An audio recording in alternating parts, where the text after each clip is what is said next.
అరే 2 నిమిషాలు వస్తున్నావు. అదేంటమ్మా చెప్ప పెట్టుకుంటే సడన్గా వచ్చావు? ఓ బాబు, ఇంట్లో నుంచి పెద్ద కొడుకు బయటికి వెళ్ళగొట్టాడు. ఎక్కడికి వెళ్ళాలో అర్థం కాక ఇక్కడికి వచ్చాను. 4 రోజులు మీ ఇంట్లో తలదాసుకొని ఇస్తావా? అయ్యో అమ్మ, ఇది కూడా నీ ఇల్లే కదా, రా వెళ్ళన్నా.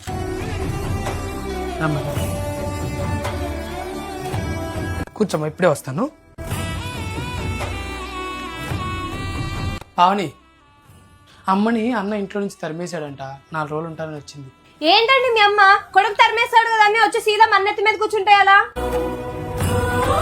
చూడండి, అసలుకే మన ఇల్లు చాలా చిన్నది. ఇప్పుడు ఆవిడ ఇక్కడ ఉంటానని వస్తే ఆవిడని ఎక్కడ పడుకోబెట్టాలి, నేను ఎక్కడ పడుకోవాలి? లేదులే, నీ వల్ల కాదు. మీ అమ్మకి నేనే చెప్తాను ఇంట్లో ప్లేస్ లేదని. అమ్మా నువ్వా? అవునమ్మా, నేనే. అత్తొచ్చింది, బయటికి తరిమేద్దామని వచ్చావా తల్లి? అమ్మంటే అందరికీ అమ్మే కదా. నేను పెంచిన కూతురువేనా నువ్వు? అత్తనే సరిగ్గా చూసుకోలేందని నన్నేం చూసుకుంటావు నువ్వు? రోడ్డు మీద భిక్షమెత్తుకొని అయినా బతుకుతాను గాని నీ దగ్గర మాత్రం ఉండను తల్లి.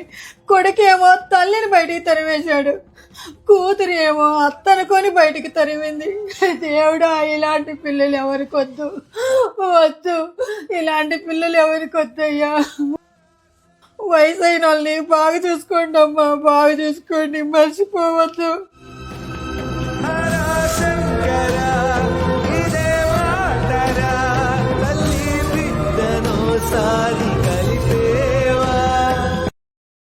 Download ShareChat.